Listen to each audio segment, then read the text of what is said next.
আপনাদেরকে স্বাগত জানাচ্ছি। আমি ফিরোজ তোহা। শুরুতেই দ্য টাইমস সংবাদ শিরোনাম জানিয়ে দিব সর্বশেষ গুরুত্বপূর্ণ আপডেট সংবাদ। শুরুতে শিরোনাম, যুবদলের কেন্দ্রীয় কমিটি ভেঙে দেওয়ার দাবি সাবেক নেতাদের। জাতীয়তাবাদী যুবদলের চলমান কমিটি ব্যর্থ, অকার্যকর, নিষ্ক্রিয় এমন অভিযোগ তুলে তা ভেঙে দেওয়ার দাবিতে মিছিল করেছে যুবদল ছাত্র দলের সাবেক কেন্দ্রীয় নেতারা। রাজপথে সক্রিয়, ত্যাগী এবং পরীক্ষিত সমন্বয়ে নতুন কমিটি গঠনের দাবি তাদের। এরপর জানিয়ে দিব, আওয়ামী লীগ অচিরেই পরাজিত হবে বলছেন বিএনপির সিনিয়র যুগ্ম মহাসচিব অ্যাডভোকেট রুহুল কবির রিজভী। এদিকে রিজভী সাহেবেরা যত স্বপ্নই দেখুক পূরণ হবে না বলছেন বস্ত্র পাটমন্ত্রী জাহাঙ্গীর কবির নানক। এবারে জানিয়ে দিব, সুপ্রিম কোর্ট বার নির্বাচন, কায়সার কামালের ভূমিকার তদন্ত চান বার সভাপতি। সুপ্রিম কোর্ট বার নির্বাচনে বিএনপির আইন সম্পাদক ব্যারিস্টার কায়সার কামালের ভূমিকার তদন্তের দাবি জানিয়েছে মাহবুব উদ্দিন খোকন। সোমবার 22 এপ্রিল এক সংবাদ সম্মেলনে এই দাবি জানিয়েছেন তিনি। তারেক রহমানের নির্দেশে আমরা বার নির্বাচনে অংশ নেই। সেই নির্বাচনে আমরা 14টি পদের মধ্যে 12টিতে জয়ী হতাম, কিন্তু কায়সার কামাল 3বারই সরকারের প্যানেলের পক্ষে কাজ করায় আমরা সভাপতি সহ 4টি পদে জয়ী হয়েছি। নির্বাচনের পর ভোট গণনা থেকে আমাদের এজেন্টদের কেন সরিয়ে দেওয়া হলো? এজেন্টদের সরিয়ে নেওয়ার একমাত্র উদ্দেশ্য আওয়ামী লীগকে ওয়াকওভার দেওয়া।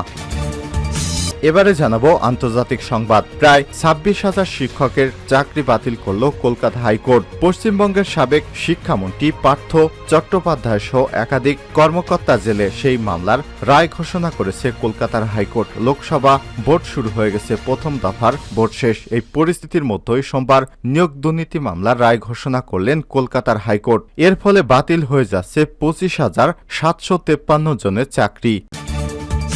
এবং সর্বশেষ জানিয়ে দিব, ব্যর্থতার দায় নিয়ে ইসরায়েলি সামরিক গোয়েন্দা প্রধানের পদত্যাগ। ইসরায়েলি সামরিক গোয়েন্দা প্রধান আহারন হালিবা পদত্যাগ করেছেন। 7ই অক্টোবর ইসরায়েলের সীমান্তে প্রবেশ করে আকস্মিক হামলা চালায় ফিলিস্তিনি স্বাধীনতাকামী সংগঠন হামাস। সে সময় হামাসের আক্রমণ প্রতিহত করতে ব্যর্থ হয় ইসরায়েল। শেষ পর্যন্ত এসব ব্যর্থতার দায়ে ইসরায়েলি সামরিক গোয়েন্দা প্রধান পদত্যাগ করেছেন। প্রিয় দর্শক, এতক্ষণ শুনছিলেন সংবাদ শিরোনাম, এবারে বিস্তারিত।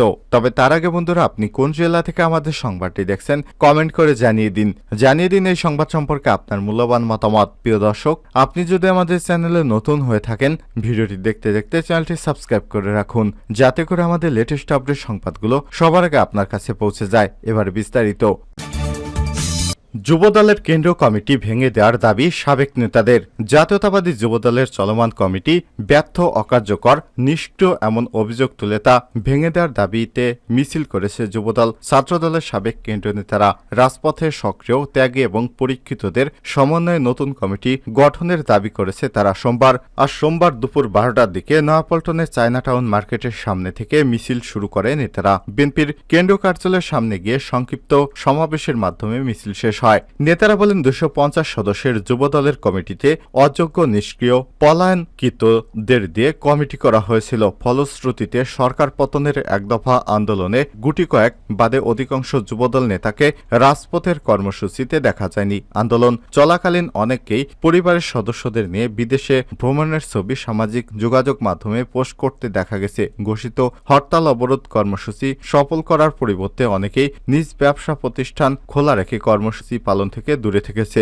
বক্তারা আরও দাবি করেন, যুবদলের কেন্দ্রীয় নির্বাহী কমিটিতে চেইন অব কমান্ড ভেঙে পড়েছে। নির্বাহী কমিটির কোনো সভা ডাকলে সেখানে অধিকাংশ নেতারাই উপস্থিত হন না। স্বচ্ছতা, জবাবদিহিতার অভাব, জেলা উপজেলা লেভেলে নিষ্ক্রিয়তা, আর্থিক কেলেঙ্কারির মতো ঘটনা ঘটলেও তার কোনো বিচার হচ্ছে না। এক কথায় বর্তমান যুবদলের কমিটি অকার্যকর করা হয়েছে। এমন অবস্থায় বর্তমান কমিটি ভেঙে নতুন কমিটি করার এখন সময়ের দাবি। সমাবেশে বক্তব্য রাখেন যুবদলের কেন্দ্রীয় নির্বাহী কমিটির সাবেক সহ-সাধারণ সম্পাদক আতিকুর রহমান আতিক, সাবেক সদস্য সৈয়দ আবেদিন প্রিন্স, আহসানুল্লাহ তুষার। সমাবেশে ছাত্রদল কেন্দ্রীয় সংসদের সাবেক নেতাদের মধ্যে বক্তব্য রাখেন সাবেক সহসভাপতি তারিকুজ্জামান, শোয়েব খন্দকার, সাজ্জাদ হোসেন উজ্জ্বল, জাকির হোসেন খান, ঢাকা মহানগর উত্তর যুবদলের সাবেক যুগ্ম সাধারণ সম্পাদক হাফিজুর রহমান শরীফ। সমাবেশে আরও উপস্থিত ছিলেন ছাত্রদলের কেন্দ্রীয় সংসদের সাবেক সহ-সাধারণ সম্পাদক মাহবুব শিকদার, আনোয়ার জাহিদ, মেজবাউল করিম, সাবেক সাংগঠনিক সম্পাদক সাইদুর রহমান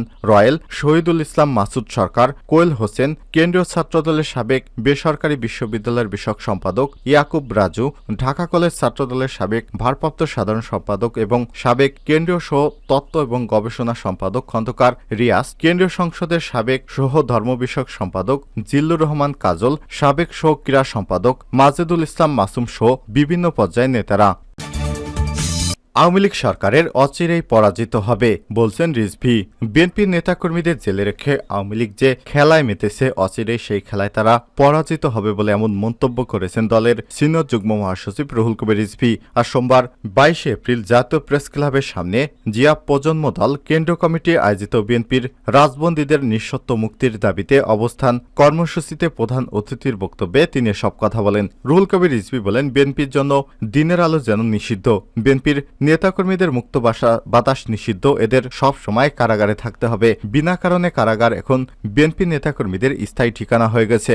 এ সময় রুহুল কবির রিজভী বলেন, বিএনপির নেতাকর্মীদের কারাগারে ঢোকানো, ধরে ফেলা এই কর্মসূচি শেষই হচ্ছে না। জনসমর্থন না থাকলে এই সরকারেরা প্রচণ্ড স্বেচ্ছাচারী হয়, ফ্যাসিস্ট হয়ে ওঠে এবং জনগণের আওয়াজ ফেলেই তারা নিপীড়নভাবে সেটাকে দমন করে। সেই জিনিসটা বর্তমানে আমরা দেখতে পাচ্ছি। রুহুল কবির রিজভী বলেন, বিএনপির 26 থেকে 27,000 নেতাকর্মী একটা ডামি নির্বাচনকে সামনে রেখে প্রায় 4 মাস কারাগারে ছিলেন। কয়েক হাজার নেতাকর্মী এখনো কারাগারে বিভিন্ন মামলা দিয়েই ঢোকানো হয়েছে। এসব রীতি ব্রিটিশ আমল থেকেই চলে আসছে। রুহুল কবির রিজভী বলেন, উপমহাদেশে অনেকেই কারাগারে গেছেন, মহাত্মা গান্ধী সহ আরো অনেকেই কারাগারে আছেন, কিন্তু কোথাও রাজনৈতিক কারণে কারাগারে গেছেন সেটা লেখা থাকে না। যারা কায়েমি শাসক গোষ্ঠী তারা বিভিন্ন ধরনের অপরাধ দিয়ে তাদের নাম দেয়। আপনি সরকার বলছেন তারা বিএনপি নেতাকর্মী বিভিন্ন মামলার আসামি, এটা তো আপনি বলছেন।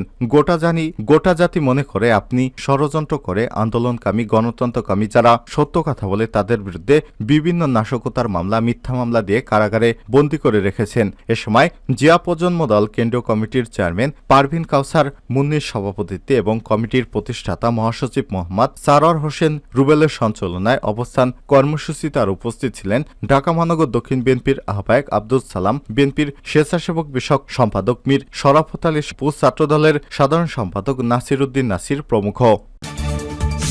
রিজভী সাহেবেরা যতই স্বপ্ন দেখুক পূরণ হবে না বলছেন নানক। বিএনপি যতই স্বপ্ন দেখুক সেটা পূরণ হবে না এমন মন্তব্য করেছেন বস্ত্র পাটমন্ত্রী আওয়ামী লীগের সভাপতিমণ্ডলীয় সদস্য জাহাঙ্গীর কবির নানক। আর সোমবার ঈদের পরে নিজ কার্যালয়ে সচিবদের নিজ দপ্তরের সাংবাদিকদের প্রশ্নে জবাবে মন্ত্রী সব কথা বলেছেন। ঈদ নববর্ষ মানুষের কষ্টে কেটেছে, বিএনপি নেতা রুহুল কবির রিজভীর এমন মন্তব্যের বিষয় জানতে চাইলে জাহাঙ্গীর কবির নানক বলেন, রুহুল কবির রিজভী সাহেবেরা যে কথা বলেন তারা যে ধরনের বাংলাদেশ দেখে অভ্যস্ত, তাদের সেই পরিকল্পনা এবং আকাঙ্ক্ষার বাংলাদেশ আর হবে না। আজকে বাংলাদেশ এমন এক জায়গায় গেছে যে পেছনে তাকানোর সময় নেই। আজকে বাংলাদেশ অনেক দূর এগিয়ে গেছে। তিনি বলেন, আজকে বিশ্ব হাতের নাগালের মধ্য, কাজেই রুহুল কবির রিজভী সাহেবেরা যে দুঃখ কষ্টের বাংলাদেশ সৃষ্টি করেছিলেন সেই দুঃখ কষ্টের বাংলাদেশ আজকে আর নেই। আজকে বাংলাদেশ একটি সুন্দর বাংলাদেশ, হাস্যজল বাংলাদেশ। রুহুল কবির রিজভী সাহেবেরা যে স্বপ্নই দেখুক সে স্বপ্ন পূরণ হবে না। এর পেছনে তাকাবার আর বাংলাদেশ এখন নেই। সুপ্রিম কোর্ট বার নির্বাচন, কায়সার কামালের ভূমিকার তদন্ত চায় বার সভাপতি। কায়সার কামাল বার নির্বাচনে সরকারকে জেতানোর জন্য ষড়যন্ত্র করেছে উল্লেখ করে তিনি বলেন, এই ষড়যন্ত্রের মূলে ছিল ভোট গণনার সময় এজেন্টের সদস্যদের ভেতর থেকে সরিয়ে নেওয়া। যদি এজেন্টদের সরিয়ে দেওয়া না হতো তাহলে আমরা 12 পদে জয়ী হতাম। সুপ্রিম কোর্ট বার আইনজীবী সমিতির দক্ষিণ হলে সংবাদ সম্মেলনে সব বক্তব্য দেন বার সভাপতি এম মাহবুব উদ্দিন খোকন। নির্বাচনে জয়ী হয়ে বার সভাপতির দায়িত্ব নেয়া ব্যারিস্টার খোকনকে বাংলাদেশ জাতীয়তাবাদী দল আইনজীবী ফোরাম সহসভাপতির পদ থেকে অব্যাহতি দেওয়া হয়। এই ফোরামের মহাসচিব পদে রয়েছে কায়সার কামাল। সংবাদ সম্মেলনে ব্যারিস্টার খোকন বলেন, তারেক রহমান আমাদের প্যানেল ঘোষণা করেছেন। বিএনপির পার্টি অফিসে সকলে উপস্থিতিতে এই কমিটি ঘোষণা দেওয়া হয়। তারেক রহমান তো বলেনি আমরা ভোট গণনায় যেও না, সভাপতির দায়িত্ব নিও না, তাহলে দায়িত্ব নিও না, এই কথা বলার কায়সার কামালকে। যদি আমরা 12 পদে জয়ী হতাম তাহলে গণতন্ত্র এবং ভোটাধিকার বেকার আন্দোলন শক্তিশালী করতে পারতাম। কার সঙ্গে আতাত করে কায়সার কামাল সরকারকে পূর্ণ প্যানেলে জয়ী করার পেছনে কাজ করছিল। ওনার উদ্দেশ্য ছিল সরকারকে ওয়াকওভার দেওয়া। এ সময় তিনি বলেন, বার নির্বাচনে আমরা সরকার ষড়যন্ত্রের বিরুদ্ধে যুদ্ধ করেছি, কিন্তু কায়সার কামালের ষড়যন্ত্রের কারণে সেই যুদ্ধ পুরোপুরি জয়ী হতে পারেনি। তিনি নির্বাচনের সময় উপস্থিত না থেকে বিভিন্ন জেলায় ঘুরে বেরিয়েছেন। তারেক রহমানের ঘোষিত প্যানেলের বিরুদ্ধে তিনি অবস্থান নিয়েছেন। কায়সার কামালকে অর্বাচীন উল্লেখ করে ব্যারিস্টার খোকন বলেন, উনি একজন আত্মস্বীকৃত অপরাধী। কিভাবে আইনজীবীদের নেতা হন? নৈতিক স্থলনের কারণে আইনজীবী ফোরাম থেকে তার সদস্য পদ থাকা উচিত নয়। সরকারের এজেন্টকে দল থেকে বহিষ্কার করা উচিত। আমি মনে করি কায়সার কামালের ভূমিকা বিএনপির স্থানীয় কমিটির সদস্যদের তদন্ত করা উচিত। ব্যর্থতার দায় নিয়ে ইসরায়েলি সামরিক গোয়েন্দা প্রধানের পদত্যাগ। ইসরায়েলি সামরিক গোয়েন্দা প্রধান আহারন হালিফা পদত্যাগ করেছেন। গত 7 অক্টোবর ইসরায়েলে সীমান্তে প্রবেশ করে আকস্মিক হামলা চালায় ফিলিস্তিনি স্বাধীনতাকামী সংগঠন হামাস। সে সময় হামাসের আক্রমণ প্রতিহত করতে ব্যর্থ হয় ইসরায়েল। ইসরায়েলের প্রায় 1400-র মতো লোক মারা যায়। এ কারণে সমস্ত ব্যর্থতার দায় নিয়ে ইসরায়েলি সামরিক গোয়েন্দা প্রধান পদত্যাগ করেছেন। ইসরায়েলের মাটিতে এ নজিরবিহীন হামলার ফলে ইহুদিবাদী ইসরায়েলের নেতাকর্মীরা এই গোয়েন্দা প্রধানকেই দোষ দেয়, কারণ তারা মনে করেছিল বহিঃশত্রুর আক্রমণ হলে গোয়েন্দা প্রধান তাদের সামরিক বাহিনীকে খোঁজখবর দিবে, কিন্তু তারা সেটি দিতে ব্যর্থ হওয়ার দায় নিয়ে সর্বশেষ তাকে পদত্যাগে বাধ্য করা হয়েছে।